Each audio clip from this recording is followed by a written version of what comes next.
Hey everyone, KitaSean here. So as some of you guys know, I am a fellow sensei in the world of Blue Archive. Out of all the students that I teach, my favorite is Ichinose Asuna. A basic pick, I know, and I understand, and I think a lot of you guys know her from doujins. I mean, she's probably the most drawn character from Blue Archive when it comes to doujins, but she is the sole reason why I love Blue Archive. She's hands down my motivation on why I became a sensei in the first place. I mean, just look at the amount of goods I have of her so far.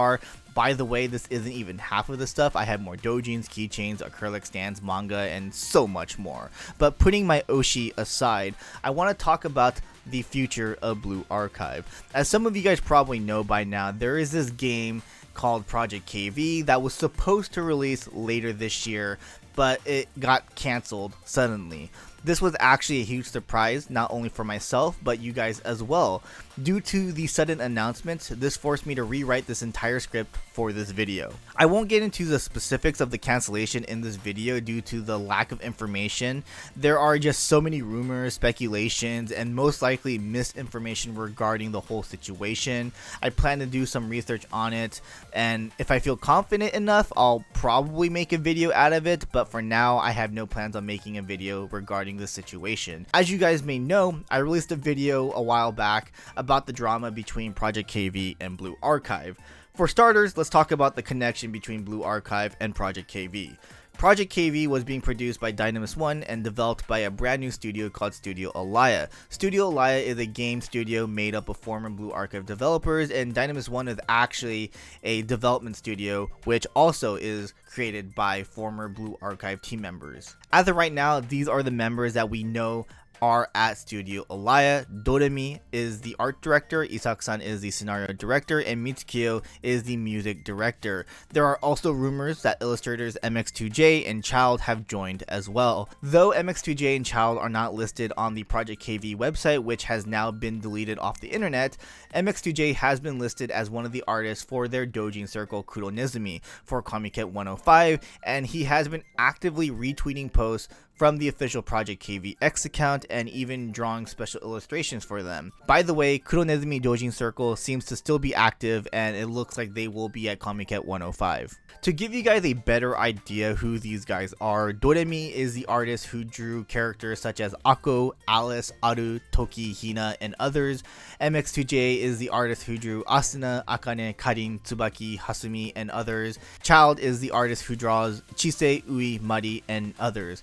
Isaac-san was the scenario director for Blue Archive, and Mitsukiyo was the one producing the music for Blue Archive as a freelancer. Byung-Lim Park, Blue Archive's former producer, also left the company, and it looks like he is the one who created Dynamis 1. As of right now, it's unconfirmed, but it does look that way. By the way, remember this name because apparently it all centers around him. So that is the only connection between Blue Archive and Project KV, just former developers of Blue Archive moving to a new studio to create a new game. There have been many rumors on the internet that Project KV is some kind of prequel or sequel to Blue Archive due to the former staff members of Blue Archive working on this game, and of course the infamous Halo design on the characters. This article states that there is no connection whatsoever. Project KV was supposed to be its own game. To provide more evidence, Blue Archive director Young-Ha Kim retweeted the article himself. So why did all these members leave Blue Archive and create this new company? Well, let's go back to Byung-Lim Park. According to a South Korean internet reporter who is very close with Nexon and strongly credible, there was a dispute within Nexon Games during the formation of Dynamis 1 centered around Park over inadequate compensation for Blue Archive developers, which led to a mass exodus and headhunting. Park apparently got into a lot of disputes with Nexon Games development department. The article reports all the salary, bonuses, and compensation the higher staff members of Nexon Games were receiving. With how successful Blue Archive is, some members of the Blue Archive development team believed they were not receiving proper compensation and led to them leaving Nexon, joining Park at Dynamis 1. To be super honest, I'm not too surprised on how Nexon treated this situation. Back in the day, Nexon was a company many hated due to how they treated their fan base and their former employees. It's actually more surprising to see that they didn't have any drama until now. So that's why many members of the Blue Archive team and Nexon Games employees left the company, and some of them joined Dynamis One and Studio Alaya. With so many key members leaving Nexon Games and Blue Archive, many fans are worried that there are so many holes to fill up on the development team, but this article has an official comment from Nexon Games stating that there is no issue. Sure, they might be able to fill those holes with talented people, but will the Blue Archive game still be the Blue Archive that we love? Again, all these talented creators left the Blue Archive team. These guys created the story, characters, and the music that we love about Blue Archive. Mitsukiyo is actually a little bit confusing situation here, because we all know that Mitsukiyo is a freelance creator. He creates music for Blue Archive as a freelancer, but he's still titled as the music director for Blue Archive. Now, when we saw his name with Studio Alaya Project KV, we all thought that he jumped ship and officially became a member, an employee for Dynamis One Studio Alaya. But if we look at his Twitter account, he still has Blue Archive music director on his account. So is he still the freelance creator? Was he a freelance creator for both projects? That's the question here. But if he's still creating music for Blue Archive, I'm completely happy. Are the artists freelancers as well? I would assume they are, but it's really hard to say right now. There's no confirmation of any of this, but Doremi seems to still be retweeting fan art of Blue Archive, so maybe he's still working with Nexon and Blue Archive. There is honestly no confirmation regarding this, but maybe their contract allows them to. I just don't know, but it's really kind of confusing, because why would Nexon and Blue Archive want to work with people that kind of jump ship and kind of like leave the team on a sour note kind of thing? So yeah, that's a little bit confusing right there, but I'm sure the artists have already drawn designs of multiple characters that Blue Archive plans to use in the future. But the question is, what would happen after that, after they use up all the drawings that they already drawn? Has MXTJ drawn a New Year's version and swimsuit version of Asuna, and is Blue Archive setting it up for next year? If not, will there ever be a version for Asuna to wear a swimsuit or a kimono? Will a different artist draw her? Like, I'm actually seriously concerned here, because Asuna is my favorite. I need to know if Asuna will be safe. As for the story, even though Isaac-san was the scenario director for Blue Archive, they still have other writers on the game, so I think it should be fine in that department. Another question is, how was Dynamis One and Studio Alaya able to announce Project KV so quickly? Both Park and Isaac-san left the company back in April or May of this year, and others followed after, and they announced Project KV literally like the beginning of September. In the end, the game got cancelled, and as of right now, we don't know exactly why as of yet. There are just so many rumors and speculations as of now, so I won't talk too much about it, but there is no way that they are able to develop a game within 4 to 5 months unless it's a low budget game, but we all know that is not the case.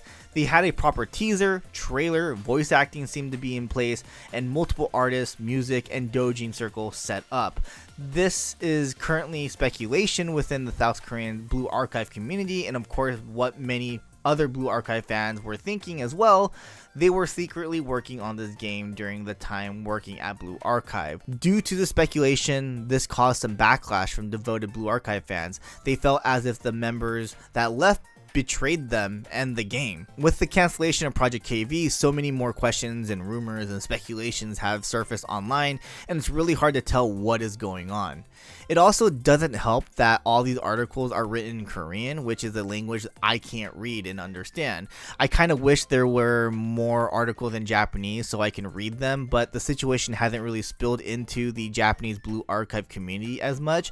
Blue Archive is such a popular franchise in Japan that there is no way the franchise would go downhill unless they really messed up. Again, there are just so many things we don't know. I will be doing more research on this situation, and hopefully I can get enough information to create a video regarding it, but I just don't think that's going to be the case. As I stated in my last video talking about Project KV and Blue Archive, I'm a bit scared for Blue Archive's future. Hopefully the departure of the talent doesn't affect the Blue Archive we love so much, but do I believe this drama will be the end of Blue Archive? No. Not at all. Blue Archive will continue to flourish. I think it's still going to be a franchise that's going to be going on for years. I mean, it's just way too popular, not only in Korea, but Japan, China, and of course the US as well. Of course, I want Blue Archive to succeed. It's a game that I really enjoy right now, but at the same time, I want Dynamis 1 and Studio Alaya to succeed as well. Hopefully, the team can get back on their feet and create a new game. Again, I do know that there are some fans out there that don't want them to be successful because they felt betrayed for leaving Blue Archive, but these are creators that I look up to as creators, and I really want them to create a game that they'll love to make and for us to enjoy. So let me know in the comment section below what you guys think about the situation. What do you guys think about Blue Archive's future, Studio Alaya, Dynamis 1's future? And yeah, thanks for watching the video. Really appreciate it. If you guys have not subscribed to the channel yet, it'd be really cool if you guys do. Like the video, and I'll see you guys in the next one. Laters.